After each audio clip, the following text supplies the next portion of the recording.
Welcome to the Grace Hour Show, a Christian program that takes a dive into our daily challenges and helps us learn our faith in a practical way. Paul Andrulonis, joined in the studio by Philippe Serradji. And apparently by Pastor Ronaldo, who just decided to show up with football. Washington, Why? Formerly known, the former name of the Washington Commanders. He has a jacket on. Well, are they playing in the finals or something? They are. They're in the NFC Championship game. Yeah. Oh, that's why. Yeah. Okay. Yeah. That was rude of you, Pastor Ronaldo, but thank you. I was hoping to not have to talk about the Ravens losing. No, don't say it. You're gonna cry, and then now, of course. No. It is. I'm so sorry for the you. The reality of where we are. It was almost 2 days ago. I'm sure you had time to. I have woke up. You had the whole day. Woke up twice last night crying. But yesterday it's okay. You had the whole day to cry. I did. I'm so happy for you. We actually, the night of the game, as difficult as it was, my wife and I were saying, you know what? Tomorrow we'll wake up and literally nothing about our life will have changed just because. What the literal heck, as your wife would say. Yeah. So that's what she said when Mark Andrews dropped that 2-point. She said, "What the literal heck just happened?" But anyway, at any rate. We're doing fine. We're doing okay here in Baltimore. Therapy is working. Yeah, my family group chat we're all good. We're all good. We went sledding yesterday to get all the angst out of our system, even though it was only like 10 degrees outside. But yeah, How are you doing, Philippe? I'm doing better than you because I'm not a football fan. So in my country we don't play. I mean, we play football, actual football, the one not the football you don't use your feet for. Yes. But well, sometimes. I mean, sometimes, what's that joke about? Sometimes you get points. How many points? Sometimes 1, sometimes 3. Sometimes 3, yeah. You never know. Yes. Anyway, so today we're talking about football. Today, so the whole morning. Science of football. And the scientism of football. Yeah, exactly. Scientism of football, our statistics. I think it's right now it's super confusing. How do you understand the game of football? No. This week, the topics are related to science and God. And today we're discussing a term that, as you mentioned, is a fairly recent term that's come up in the last 30 or 40 years, and it's the term scientism. And I just thought it best I have a definition that is maybe not an official definition. It's from one of the articles that I read, and then we'll read from the Merriam-Webster definition of what scientism is, if that's okay. Just the actual authority on the topic. Yeah, I guess the definition for scientism, it's the view that the hard sciences like chemistry, biology, physics, astronomy provide the only genuine knowledge of reality. Yes. And then the Merriam-Webster definition for scientism, it's an interesting, as I was reading it, I was like, this is an interesting definition, if it will load. Here we go. It says... There's 2 definitions. The first one, methods and attitudes typical or attributed to the natural scientist. And then the second one is an exaggerated trust in the efficacy of the methods of natural science applied to all areas of investigation, as in philosophy, the social sciences, and the humanities. So scientism is valuing scientific natural sciences, things that you can experiment, things that you can measure, things that you can explain through the scientific method, greater than things that you cannot explain through the scientific method. Yes. Or things that are maybe subjective or deal with a belief or deal with, in some cases, theological or religious or spiritual types of things. Scientism refutes all those or devalues those things at the expense of the scientific method and things that we can observe. So that's the framework for our conversation, is the scientism idea that science is the ultimate authority on truth and reality. And we're going to discuss the implications that has in the way that we view the world. And then also as believers in Christ and what the Bible says, how does that impact? How are we to relate? And how are we to function in a world where there are a lot of people who, and in some cases in the school systems and in educational systems, they have pushed this type of scientism idea. How are we meant to live and function in a world and in our culture with that being a belief system, really, that a lot of people have?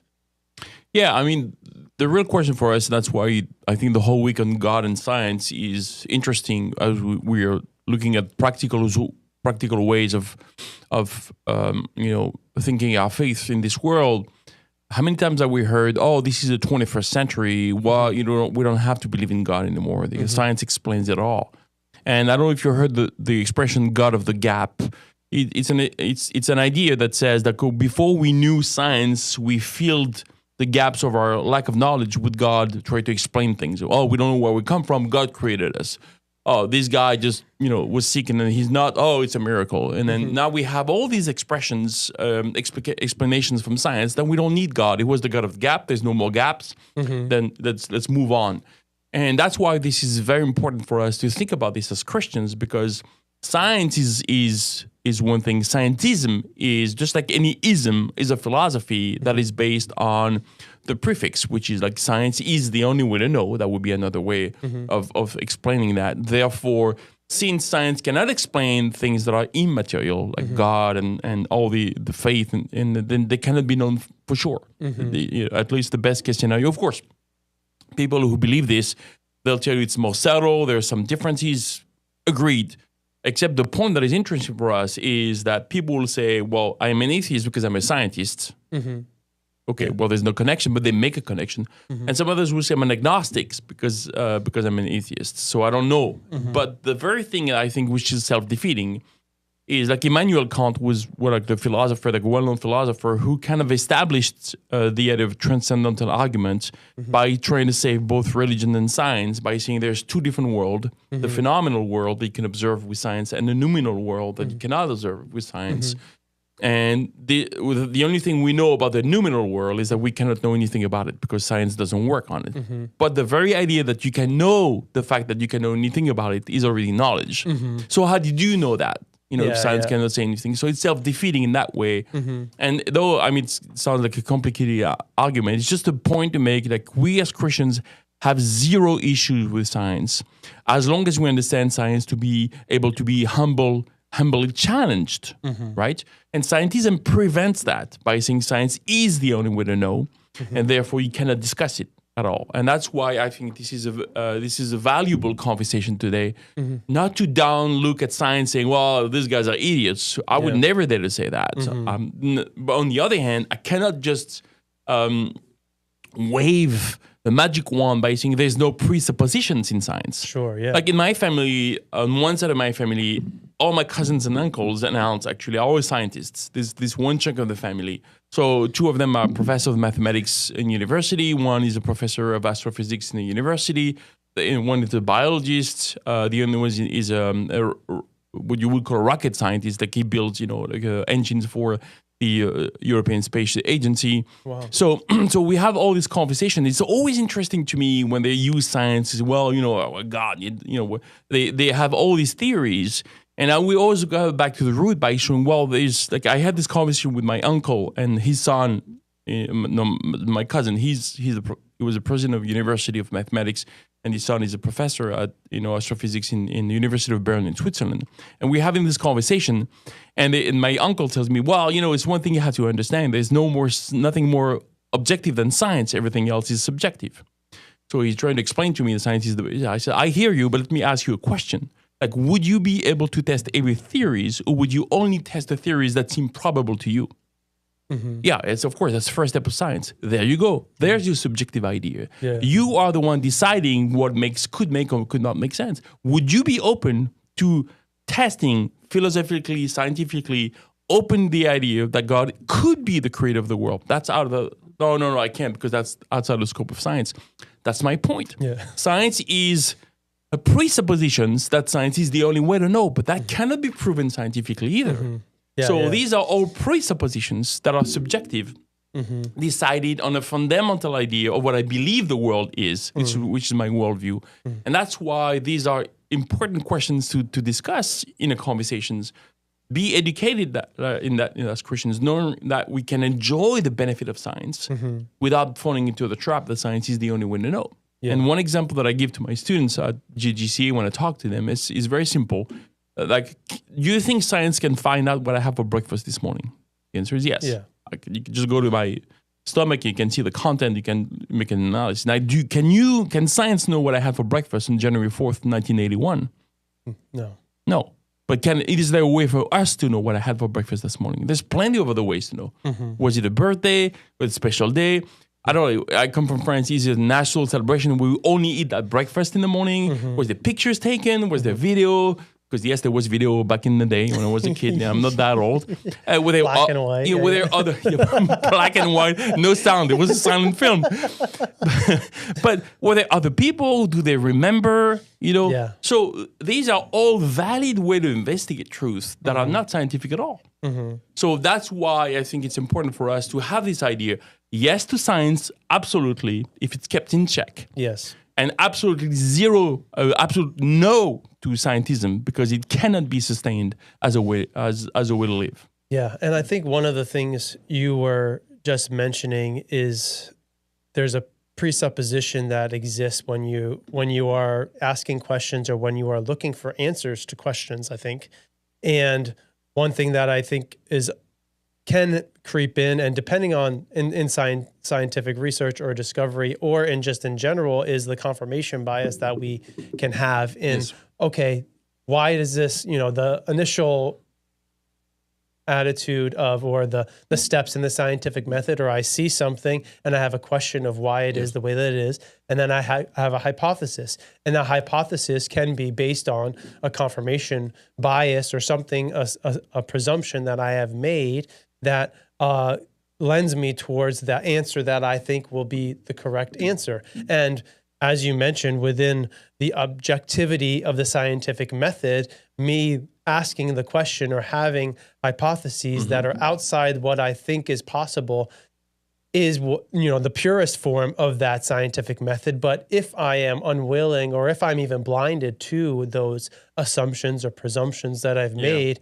that I am only experimenting with these possibilities based on what I think is going to be the answer, then my confirmation bias comes into play where, I thought this would be the answer and my data is lending towards that answer, so this must be the answer to that question. And maybe we're oversimplifying it in one sense, just because a lot of these discoveries and these advances in science are way bigger than just me thinking this is what's going to happen and following through with it. And a lot of cases, the results are not what I think they're going to be. And I adjust and I change the experiment in order to find out the true answer to those questions. But if as you were mentioning, if my viewpoint and my perspective on what is possible in this situation is limited, then the discoveries are going to be limited as well. And I think to have such a fundamental or absolute view on science and the results of the scientific method, with the knowledge that we have a lot of things we can explain in the universe, is something that can lead us astray very quickly, or we can have our feet thinking we're on the rock of the scientific method when really we're on the sand. Because as we've seen throughout history and throughout scientific discovery, there are things that were assumed or were across the scientific community agreed upon to be fundamental truths about science that have since been adjusted or changed or been understood in a new light. And there are gaps in the science as much as there are gaps in whatever we believe about God. We will never know everything there is to know about God.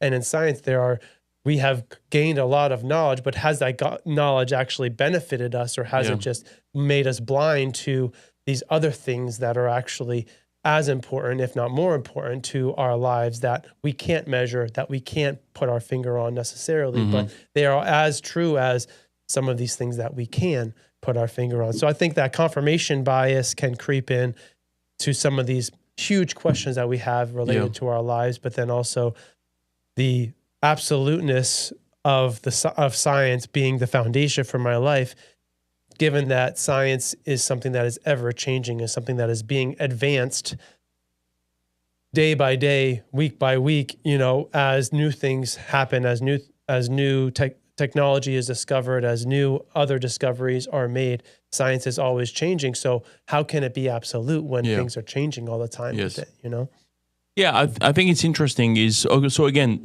just to make sure if you just caught up to the podcast today, we're not discussing science as as an issue. We're discussing the way we can see science, which is scientism, which is the ultimate authority, the only way to know, as an issue. Just like reason, our reasoning capacities are great blessings. Rationalism is the idea that my reason is the ultimate authority. That's wrong, because that can be absolutely wrong. So we're discussing scientism, and the reason why science has to be kept in check, because science has so many ramifications.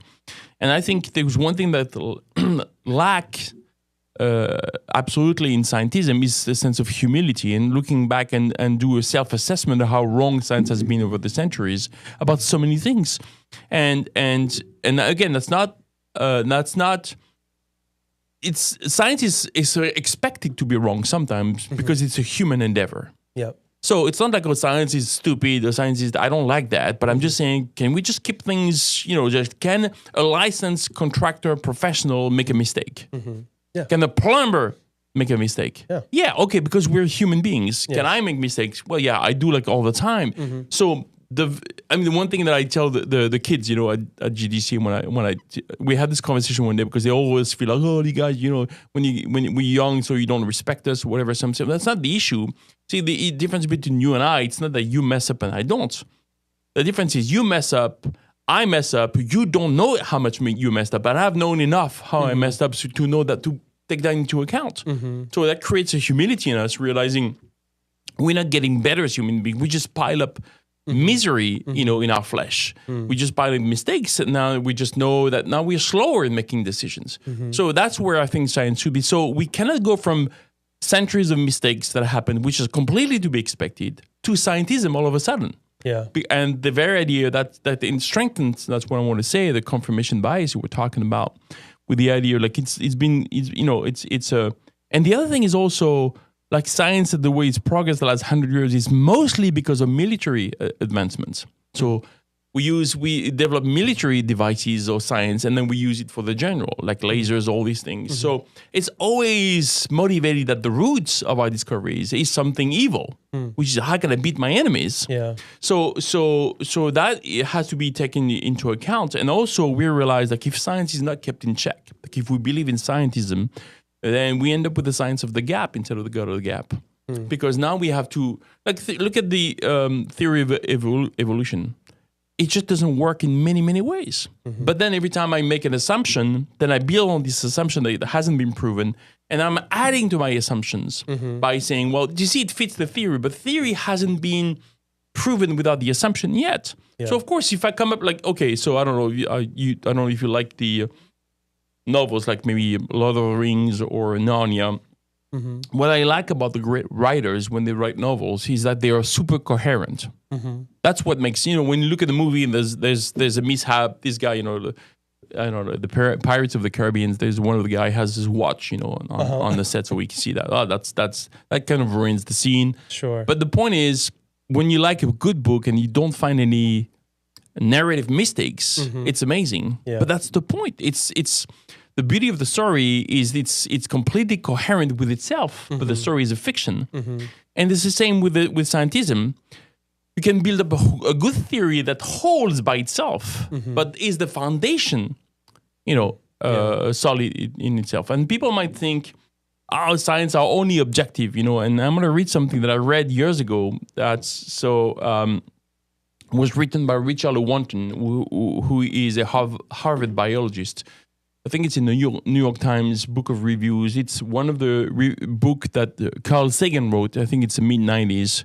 I have all the references somewhere. This is what it says. I'm gonna read it and I'm gonna break it down, and you and I maybe could talk about this. Of course, yeah. So, our willingness to accept scientific claims that are against common sense is the key to an understanding of the real struggle between science and the supernatural. So basically, what he says, the reason why there is a conflict between science and God is because we have to accept, like, there will be a continuing conflict as long as we accept that we have some of our theories are counterintuitive. Okay, they don't make any sense. That's pretty amazing. So we take the side of science, even though, like, your theory is, let's say you're the Christian, I'm the scientist. Even though your theory makes more sense than mine, I'm going to stick with the side of science, regardless. Because it's science. Because it's science, and because I'm committed to something else. Yes. So there's no objectivity in that, so that's what he says. So we take the side of science in spite of the patent absurdity of some of its constructs. Some of my ideas are stupid. I'd rather have my stupid ideas than yours that are not stupid because you're religious and I'm not. Okay, so in spite of its failure to fulfill many of its extravagant promises of health and life, so it didn't work, in spite of the tolerance of the scientific community for unsubstantiated just so stories. So it's basically saying in science, we have a lot of stories that are stories. We call theories, but they are not. They are unsubstantiated. They are not proven, right? So, for unsubstantiated just so stories, because we have a prior commitment to materialism. So basically, what Richard Wanton is saying is that materialism is a philosophy. So I don't believe there's anything beyond matter and energy. God does not exist. If my theories could come close to adjusting the fact that maybe there has to be more, I have to reject it because I'm committed already. So basically what he's saying is, as an atheist, he can't be open to any other philosophy than his. Therefore, his scientific endeavor will have to show that. That is the very epitome of scientism. None of your theories can come anywhere close to anything outside of materialism. And if it has any sense of logic, I can't use it because I have my commitment. That's pretty amazing. So, commitment to it is not that the methods of institutions of science, so the universities and the scientific method, somehow compel us to accept the material explanation. Like we have no proof for materialism. We have zero proof for materialism. Right? That's the point. It's not that we are compelled by science. It's a prior commitment to accept material explanation of the phenomenal world. On the contrary, like we are forced by our a priori adherence. Like my presuppositions that materialism is true, right? We are forced by our prior adherence to material causes to create an apparatus of instigation. So labs and stuff, and a set of concepts that produce material explanations. Like if my worldview as an atheist is challenged by your worldview as a Christian, I'm going to come up with things so I don't have to believe you.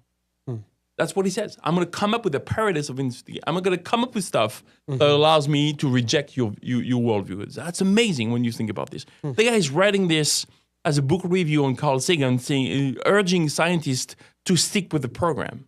That is pretty amazing, right? Wow. So, and then he goes on, no matter how counterintuitive, no matter how mystifying to the uninitiated. So you're dumb because you're the scientist. You want to understand it's normal.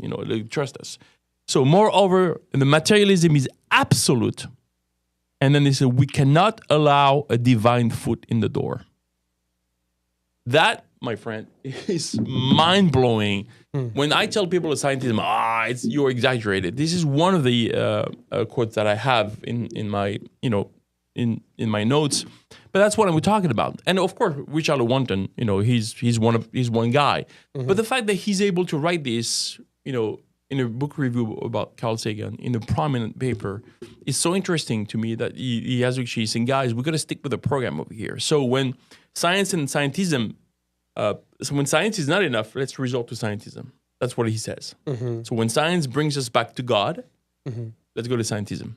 And argue simply, well, none of what you believe outside of matter and energy can be proven because science is the only way to know. Therefore, I have to reject your theories. And that's what we have to contend with as Christians. And I think this is why apologetics, and also this is why understanding this conversation this week and today in particular is very important for us as Christians. Yeah, wow. That's like such a loaded quote and something to really think about when you're having conversations with people that are so considering science as the framework and the absolute, or materialism, as you were saying, in their worldview and in their life and the way that they live their life. That idea that if something challenges materialism, you cannot pursue it because it would contradict your foundational worldview. Yeah. That's like kind of, even if it makes sense, even if there's common sense associated with, or it's something that could be a potential explanation for something. That's such a, the hamstringing of your worldview and of your life, because the question, I guess, that would arise, or the number of questions that would arise as a result of you removing that foundation of materialism is too vast or too world shattering or flipping your entire way that you have lived your life or understand the universe on its head is something that we're unwilling to do. And understandably, in one sense, just because of, okay, if this thing that I believe my entire life is no longer true, then what is life about? Mm-hmm. And I think in one sense, we can have that same framework from a theological perspective as well. If I have believed this about God to be true, and I learn that it's not, or whatever the case is, me changing that viewpoint in my life, if it's such a fundamental thing, it can also flip my world on its head. And it may be easier for me to just continue with what I believed all along and ignore those things that contradict it versus letting something new change my perspective or change my worldview as it relates to scientism or theology or religion or whatever, philosophy, relativism, whatever the case is. There's a lot on the line in these questions that we are asking, and in asking people that who are materialists or atheists or agnostic or whatever the case is, they are, scared as if we were, as if I would be if I had somebody that was contradicting what I had believed my entire life. And those questions have arisen, and you have to wrestle with those things and trust God with them. In some cases, we're like, okay, Lord, is this really who you are and what you have said? And where can I go to get those answers?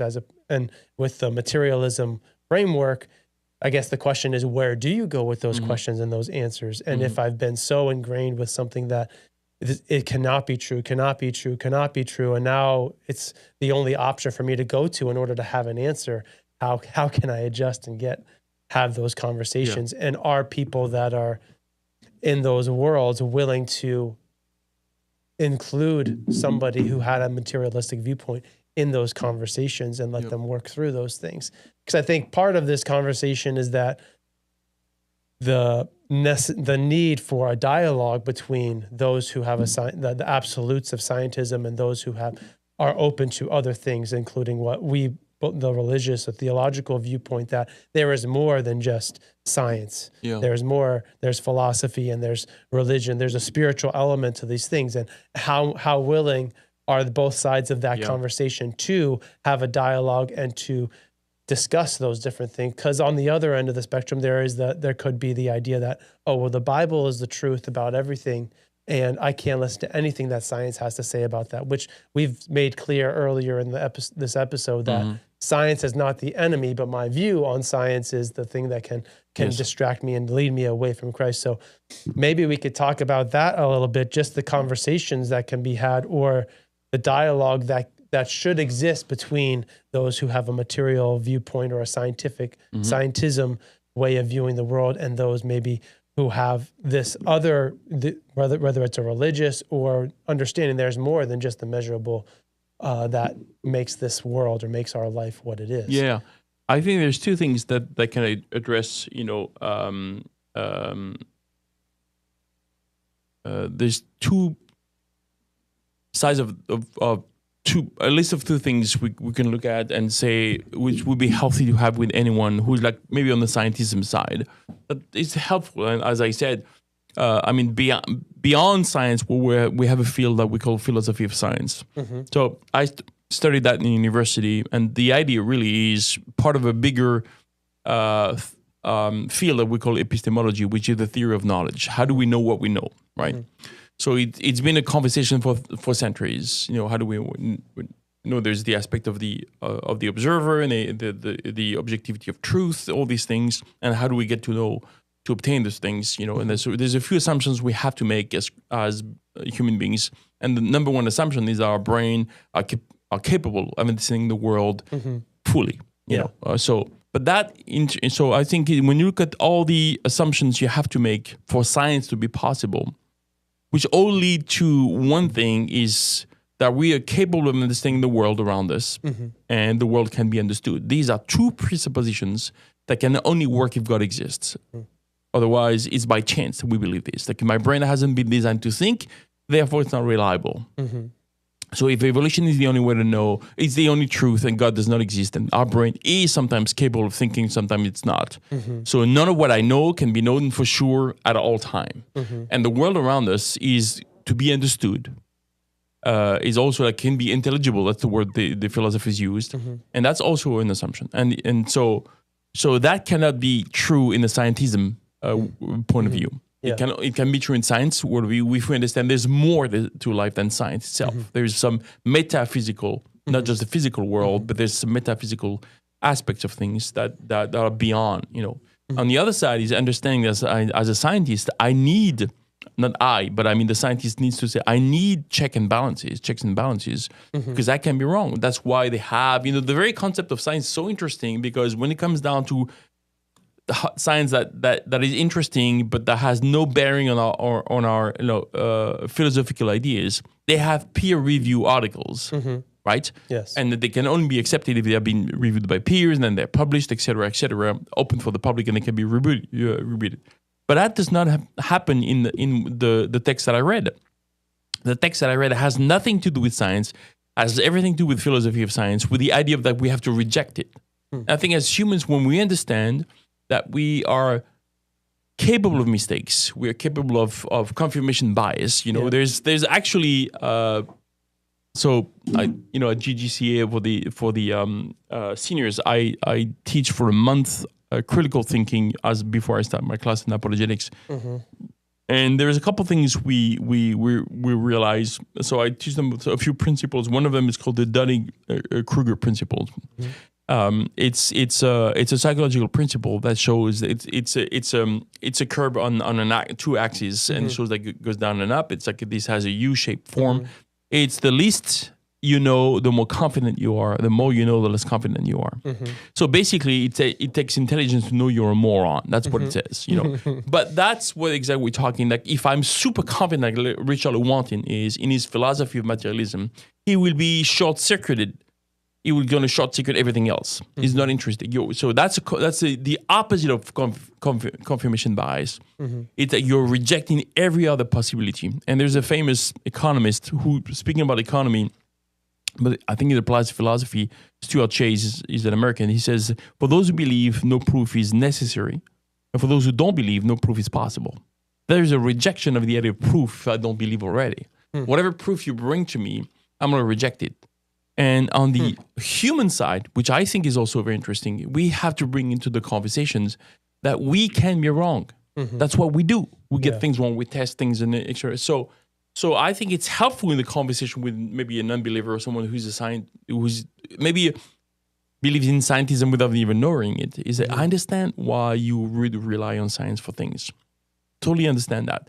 But you have to show them there's alternative ways to know. There's other ways to. And not only that, but for us to do any progress in science, we have to make the basic assumptions that God exists and created our brain to think. That's why, and that you and I were discussing this earlier, that science developed mostly in Christian countries from Middle Age until now. Because people had the idea of a few assumptions that we mentioned. The third one was that by doing this, they would glorify God.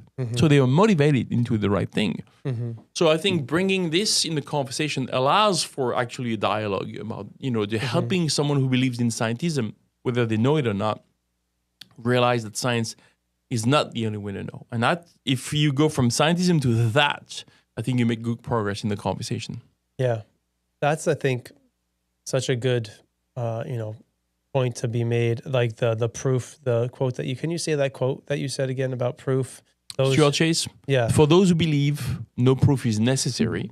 And those who don't believe, no proof is possible. No proof is possible. So, yeah. So like understanding what is my proof? What is my, especially in the world that we live in now, we want things to be super clear. We want things to be super, I need to see a video of this happening or see something that tells me what it is. And they use that as an application for like understanding whether the Bible was written or whether Jesus existed or all of these different things, which we could talk about that and how that can be skewed based on a confirmation or based on because it's the Bible and because people believe it so strongly as opposed to other historical figures and those archaeological discoveries and those different things.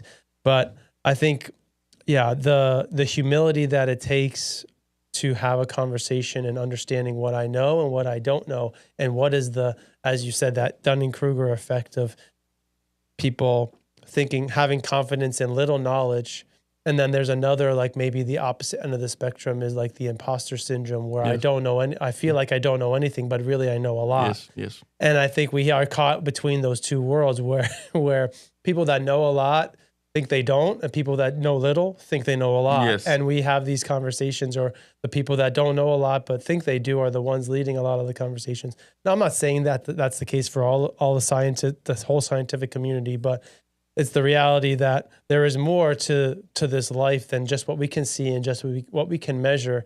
And if I'm not open to that as a possibility, then there's a lot that I don't know. Yeah. And if I'm open to understanding those things that I don't know, or having the possibility of things I don't know be infinitely greater than the things that I do know, then that gives me my life more. I think it gives me more to believe in, more to live for in my life, because there's more that I don't know, and I can discover more. Because I think in this scientism or scientific community where I'm explaining things, it assumes that there's less and less and less for me to explain, because I'm discovering and discovering and discovering. But if that was the case, wouldn't there be less and less scientific discoveries going on now, as opposed to continuation of those different things? Where, I mean, I guess we are exploring the universe and we are learning more about the universe than we ever have, both into outer space, but then also the micro universe of, and Pastor Toll was talking about this a couple of weeks ago in his class, at service, about, the expansion of the universe and finding the center of the universe. And the numbers he was using were, I can't even remember, maybe he said like 400 million galaxies or something like that. Yeah. And there's a center to that. And then if you go into the microorganism, you can go down deeper and deeper, smaller and smaller and smaller, all the way to the atom, or to the neutrons, or to the protons of an atom. And it's kind of interesting to have that in both directions. There's endless discovery possible in those things, and we are acting like we have the knowledge and we know what we can explain. And I think I couldn't help but think of the finger of God, or Jesus, being that center of both of those universes in one, where he is as big as he can be and as small as we can imagine. He is there at both of those. The epicenter of that is Jesus.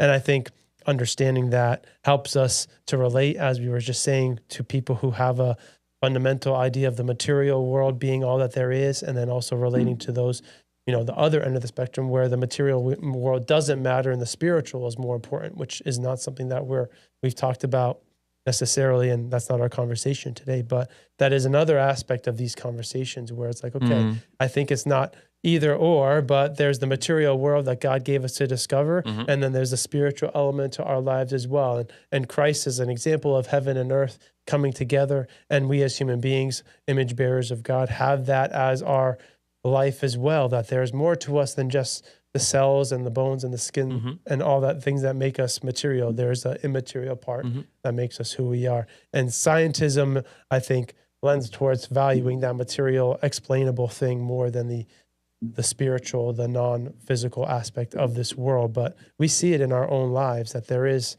something more than just the physical. Yeah. And I think that's something that cannot be ignored. Yeah, and also I think it's interesting. There's many things to say about that, but there's something that comes to mind is I think scientists, for them to keep their objectivity, have to stay clear out of any preconceived ideas, which is impossible. So there's a big subjective side to how we do science and how we do everything, and I think we can hear that into the quote that we read earlier by Richard Lewontin, is that, I have an understanding, I have a worldview, that's the way I view the world, which is, which is the way I view the universe myself, and, ethics and all these things, that's my worldview. And if I stick to this, any challenges that will come to this, that will have to be rejected. And I think it used and made that clear earlier, same thing for us as Christians. Sometimes we don't have the objectivity, and I think one of the weaknesses that I see with young people is they don't do the work. They don't do the legwork to build their own convictions. They just listen to us okay, fine, whatever, and then they move on. They get challenged when they go to university and they leave the faith because they have not done the legwork. And so one thing that I did say to, and Jehu was one of my students a few years ago, and I told them, guys, you have to understand that the reason why you've been told what to believe until now, I want you to know why you believe what you believe. Yeah. And that's one. So I think it's okay for, like, there's this guy Ray Comfort, he has a ministry, Living Waters ministry. He went to University of Berkeley, California, on the science hall and asking questions to students and professors alike, and asking them, are they atheists? And at the beginning of the year, they will say, of course I am. Of course, I'm a scientist. Like, it goes together. And he's challenging them. You can see as he interviews maybe like 15 people, you can see how he challenges their worldview, their assumption, like being a scientist equates being an atheist. And by showing them that first, they don't have all the answers in science that allow them to be an atheist. And I think this is one thing we can understand. Read J.K. Chesterton, one of my favorite writers. He used to say like atheism is the most daring of all dogmas because it's an absolute negative. Yeah, it's a universal negative, which is like, okay, how do you know? And Stephen Hawking, who used to be like an agnostic at the end of his life, he basically said he was an atheist. At least that's how he's reported to be. But he doesn't see any room for God in the universe. What the heck, man? You live in one speck, a little tiny blue speck that we can barely see if we go to the edge of our solar system. And you tell me for a fact that there is no room for God in the universe. First, you're making a philosophical error, which is massive, which is you assume that God has to be material to fit in the universe. God is not material. He can't and he won't. And he wouldn't even relate to the universe in a way that he would be observable. But on the other hand, it's like how I don't know how proud I can be to make that assumption that I don't see God, therefore he does not exist. It's like it's amazing to me that we can think this way, and then therefore and just blanket it the whole thing by saying, well, if it's not science, it can be proven to be true. And I think there's one argument that we can make also against atheism is that not only atheism blocks out the possibility of science itself and knowledge of any kind, but also rejects the totality of human experience. Because if you make a list of all the words of things that express what you live through during a day, whether emotions and all these things, plus is what you are, you'll see that if you draw a line, you'll have a few words below the line, which is material. Eat, drink, reproduce, the basic things that and everything else is above the lines. It can be explained by a material world. Love and hate and relationships and feelings and depression and happiness, all these things. And this can, so basically you're denying the vast majority of human experience. You see, everything is material, and all these feelings we have has to be accounted for in the natural world. But if it's true, that means that we are wired to think and be a certain way, so we wouldn't be responsible for anything we do. So if I do a road rage and kill someone with my gun in the car, then I shouldn't go to jail because I'm wired to be this way. That's a material world. But then we leave, we reject anything that is human to be fit into a material pre-wired biological survival mode, but we still live in a society that thinks differently because we do put people in jail for their but there shouldn't be any free will, but there is. So we are living in a world where we reject reality, but we live in reality by borrowing Christian principle. It's amazing to me. And that's opening up another whole layer of conversation, because you could say, why does it matter if someone believes scientism versus not believing scientism or atheism or any other philosophy or something like that, because of the implications that it has, like you just said. Okay, if you believe that, okay, this is what you say the world is, but in reality, your actual experience is not the thing that you believe.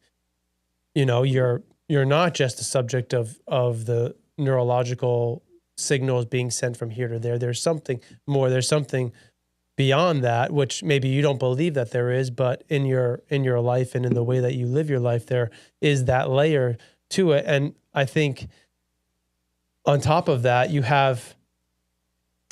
I just lost my train of thought all of a sudden. We have Oh yeah. So why does it matter? Like, because of the implications it can have in the other decisions that I make and in the way that I live my life. Like if I believe that science is the only measurable thing, then it can impact the way that I view the natural universe, or the way that I view humanity. Really is like, we talked about this before we started recording. Like if somebody is being kept alive, you know, they have passed away, they are brain dead, and they're being kept alive by machines. And it's just that this is possible that they are alive, technically, biologically, they are alive, but they're not with us. Like we have these additional considerations that we need to make because of the scientific developments and technologies that we have created, that now, okay, is this person alive or not? Well, the science says that they are, but in reality, are they? And then on the other end of the spectrum, we have the beginning of life, where we now are saying, okay, but from biological standpoints, this is a living thing, but it is not a human being. Okay, well, how do we know or confirm that it is a human being? Because if science says it's alive and it has potential to be a human being, does that mean it's a human being? And now we have to have a consideration. And we say, well, the science says that it's not a human being, but actually the science saying it is a human being because it's made up of human cells. So which one is it? So now we have these questions that we have to ask, and that's just two ends of the spectrum of human life but then we have also these other implications that are science-based, questions or considerations that we have to make. Now that we've had these advances, but their advances are based on an assumption or a presumption about the way that the world is, but it has more of an impact in society, in the way that we live our life, than just in a vacuum making those decisions. And I'm making a decision and a belief for myself, but it does have further implications for the way that the world is and for how I'm going to live in this world. So it does matter what I believe, because it impacts the way that I function as a human being and the way that I live my life, and doing the work to know what that is and what I believe and why I believe what I believe is something that, as you alluded to earlier when teaching the students at GGCA, doing that work is something that could cause disruption in my worldview. But the end of that, the other side of that disruption, can be a beautiful thing where I can have a worldview that is fulfilling and purposeful, and not just something I believe because somebody told me that I could believe it. And I think the funny thing is, in the scientific community, if you do that, it's good. Just believe what the science says. Don't question it. Don't change it. But if you do that in a religious worldview or upbringing, it's bad. Are you kidding me? You just believe everything that everybody else says? Yeah. That what you've been taught and what you've grown up in thousands of years of development. What are you thinking? You need to be like a scientist and question everything. It's like, okay, but wait a minute. Yeah. Is that really the challenge? Or is that really the reality of the situation we are in? And am I willing to have those questions? And that's in Job, we haven't even opened our Bible in this discussion, but we've referenced it. But in Job 38, in Job 37, there's all these questions that Job is bringing before the Lord. And I think we can be not willing to ask God our questions, but in Job 38, verse 2, there's this answer from God, from the Lord to Job out of the whirlwind. It says, "Who is this who darkens counsel by words without knowledge? Now prepare yourself like a man. I will question you and you will answer me." Like, these are the things, like, where are we getting our knowledge? Where are we getting our counsel from? And are we bringing it before God and bringing our questions before him and letting him ask questions of us as well, and be able to have those questions, which may be world-altering, worldview-altering, life-altering questions in our life? And am I willing to bring them before God in order to allow him to do a work in me, or allow me to ask those questions, at least just ask those questions in order to find the answers, knowing that it may disrupt, knowing that it may change something about me, and maybe that's something that needs to happen. Amen. Amen. A great way to finish.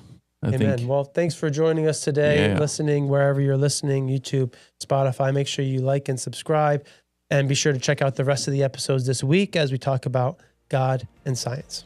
Amen.